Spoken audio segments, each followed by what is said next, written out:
such a beautiful day, hasn't it? Yeah. It's not traditional speech, but I've written it from my heart, so just take it as you find it, okay? Okay.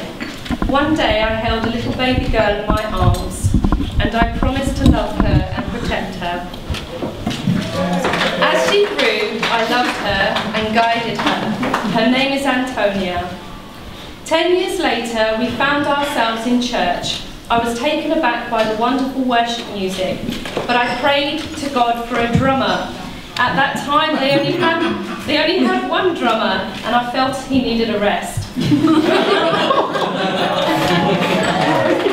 that same year, the Morgans joined that same church. Colin, Colleen, Lewis, Roni, and David.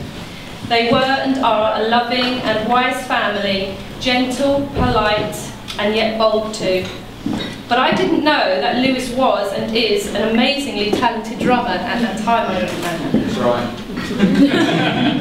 Over the 10 years after this, I noticed Antonia used to hang around the drums and Lewis a lot. But I never cottoned on.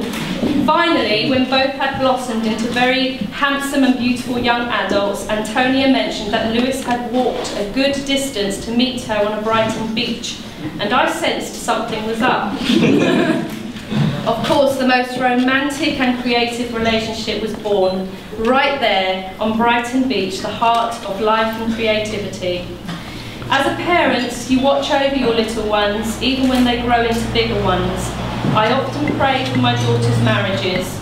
Please God, let my future son-in-law love my daughter as Christ loves the church. Let him treat her as a precious jewel. Let him show her the meaning of true love. Let him be her companion, her friend, her lover, her husband, good father to their children, and let him be the best of the best. And so when Lewis asked me for Antonia's hand in marriage, of course it was a confident and comfortable yes. Children are a blessing from God. God gave Antonia to me as a gift. And today I gave my child back to God, and God gave her to Lewis. I couldn't have wanted for anything more. All my prayers have been answered. And as they begin their own life journey together, something tells me their family unit will be welcoming and full of smiles. Their home will be full of their zest for life and love for each other for a very, very long time. My daughter Antonia and son-in-law Lewis, Mr. and Mrs. Morgan.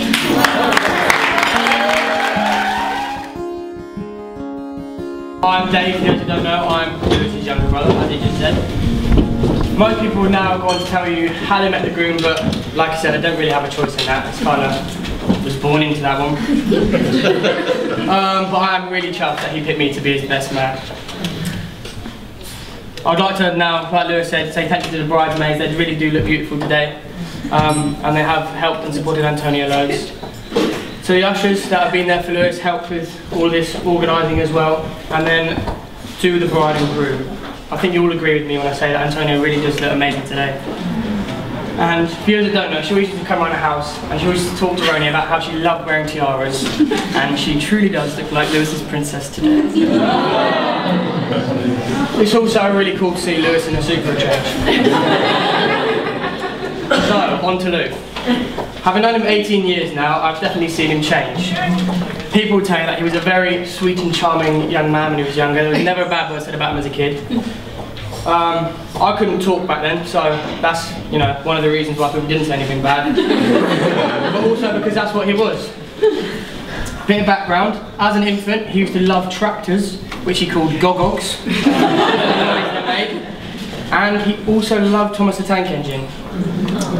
He would always ask to play trains with Poppy, who was our granddad from Guernsey here. But before doing, he'd pick up both toys, look at them, you know, detailed look, see which one was scratched, and like, happily hand the scratched one over to him. As we grew older, Teenage Mutant Ninja Turtles played a large part in his life. Also did honesty, and to Lewis's dismay, these two paths crossed once. He came home from school one day, and he had a new Ninja Turtle figure, one that he had, how many was there, 4? And he had 3, and he couldn't get hold of this 4th one. And one day he came home and told Mum that this 4th figure was given to him as a Christmas present from his teacher.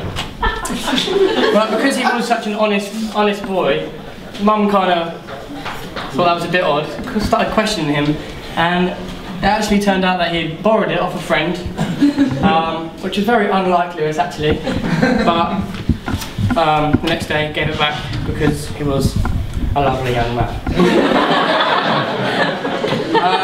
Another surprising story about Lewis, this is the dirty side that most of you don't know. When we lived in Gütersloh in Germany, I used to love to go outside and play with my brother and all of his friends, because I was still quite young, so you know, cool older brother, let's go do that, get outside. But he obviously, being 10, was like, what are you doing? Get out of my life. He devised a cunning plan. We used to have a Fisher-Price cook, I don't know if you know, like the plastic ones that you use as a kid. You know, they have like a sink, a hob, an oven, cutlery, cups, all that kind of thing. But like that never came inside, that was there all year round, so it collected in the sink, like concoction of water leaves, like basically a swamp in this sink. So Lewis then thought, oh, I know what we can do. Grabs a glass, fills the cup up with this water, and hands it to me. Me being his loving younger brother thought, great, you know, wants me involved. Took a nice big swig of this jar to find that it was actually swamp. Being children, as you know, of an army officer, which was Dad, we moved around quite a lot. And a few years ago we moved to Mitchell, and that is when we got the fantastic news that me and Lou would actually be sharing a room together. At this point, I hadn't really thought about it, but within weeks I realised I wasn't just sharing with Lou, I was also sharing with drums. I'm sure you know that Lewis has a passion for music, and he is an excellent drummer. Like constant finger tapping, literally everywhere. When you're trying to watch TV, on his lap, on the table, sometimes I just want to punch him. I don't know anything in the world, so he's not that containment. As I told you, we are brothers, and the relationship between brothers is unlike anything, I think. Sadly for him, the day came where that was no longer enough, and I could finally call him my little brother. But we come to the day, and you know, seeing him like this, seeing him married, which is still, I can't really believe it, it's pretty crazy.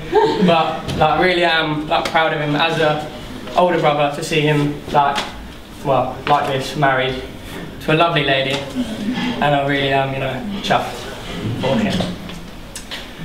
Now, on to Antonia.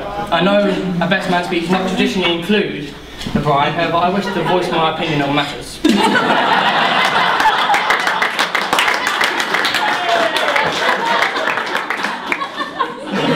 I've long compared Antonia and I, perhaps not believing we're already related.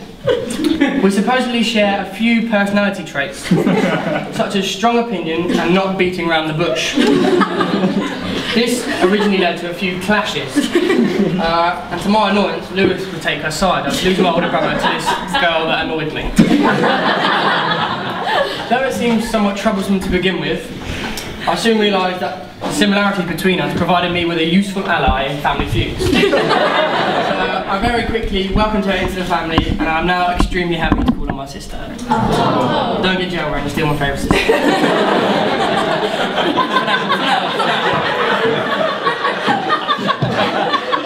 Right, so now to the bride and groom, Lewis and Antonia, and Mr. and Mrs. Morgan.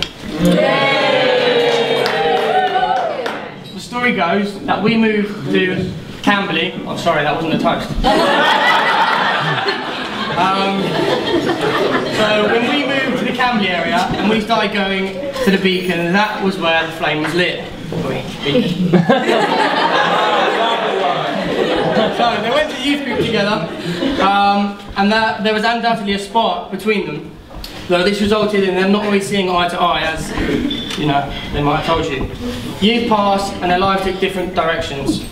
But that wasn't to be, and they were soon reunited. They started talking again and quickly realised that they were great support for each other.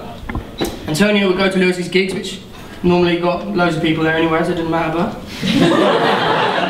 And Lewis sought her opinion on all manner of things. The friendship blossomed, and in the September of 2009, Facebook made this love story official. Their love for one another grew, along with a long list of pet names they have for each other. Like Whiscan or Wissy. Or Tony Kens. I'm sure you'll agree that it'd be hard to find two people more suited for one another, with their different traits and quirks complementing each other perfectly. And I'm so happy for my brother that he's found the girl of his dreams. I would now like you all to invite you to stand and raise your glass and toast to the bride and groom to their long, fruitful, love-filled life together.